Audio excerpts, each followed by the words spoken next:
It was a typical day in our life. He was going to go to the triathlon in the morning, and I was going to help give a wedding shower in Milton, the other end of the world that morning. And then we were going to meet at the airport and fly out to see my daughter that afternoon for her recital. And I had a son that was already out there too for the recital. So we had kids in Texas, we had one in New York, one in Atlanta, and then the two of us were split in Atlanta, and we were going to meet at the airport. So that was how the day started. Just the night before, I said, why don't you just not go? It's going to be, you've been out of town. He got home at like midnight the night before.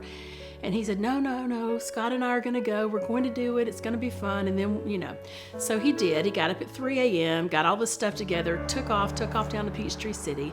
Then I got up a few hours later, got all my wedding shower stuff together, and was heading towards Milton. I got a phone call from Peachtree City Police. And he said that there had been an incident at the race. And I said, what happened? Did it have to do with his heart? What happened?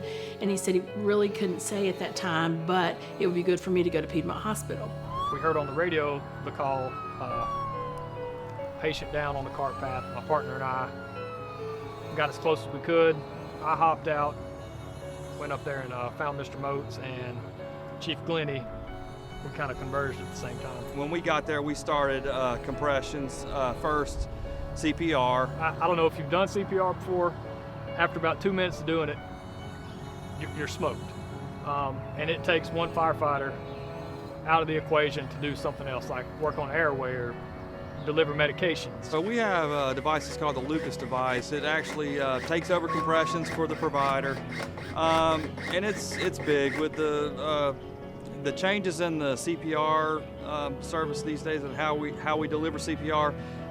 You have to really make sure that the depth of compressions and everything is accurate, and the amount. And when you have all that going on, especially in an uncontrolled environment like a golf cart path, we had people still running by us and tripping over the equipment and everything else. Something like the LUCAS device is an asset to have.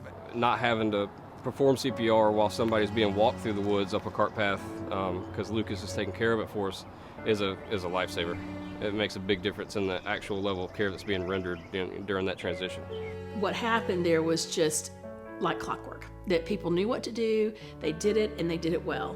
And they wound up having to shock him 2 times to bring him back, and they got him to the hospital. And interestingly enough, one of the EMS workers was working on my husband, and then he was married to a woman in the ER. So he literally handed he was working to save his life, and he literally handed my husband over to his wife, who continued the process, which I thought was kind of a sweet, interesting, piece of information that took place there.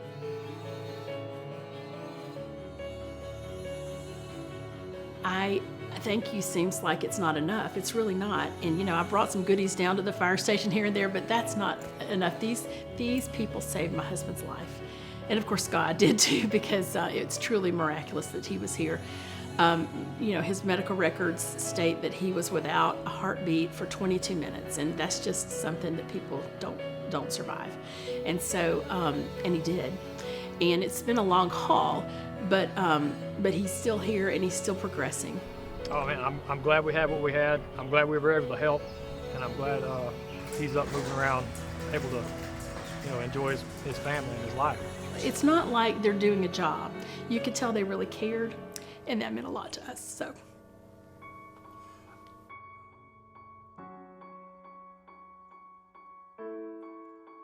I didn't know the treasure that Peachtree City was to the metro Atlanta area. They had high-tech equipment.